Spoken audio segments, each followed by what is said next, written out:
Endi sochlaringiz hatto yo'q joyda ham o'sishni boshlaydi. Tabiiy retseptimiz shunchalik kuchliki, uni haddan ortiq ishlatish tavsiya etilmaydi. Birinchi bo'lib qizil piyozni maydalang. Piyozdagi oltin gugurt bosh terisida qon aylanishini faollashtiradi va follikulalarni mustahkamlaydi.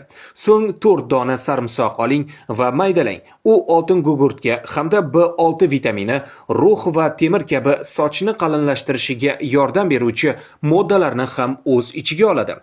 200 ml zaytun moyi qo'shing va yaxshilab aralashtiring. Zaytun moyi terni chuqur namlaydi, soch o'sishini tezlashtiradi va sochga yaltiroq hamda yumshoqlik beradi.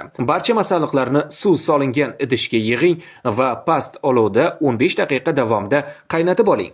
Tayyor bo'lgan aralashmani haftasiga 3 martadan suring va natijani o'zingiz ko'rasiz. Sog'lig'ingiz haqida ko'proq ma'lumot olish uchun sahifamizga obuna bo'ling.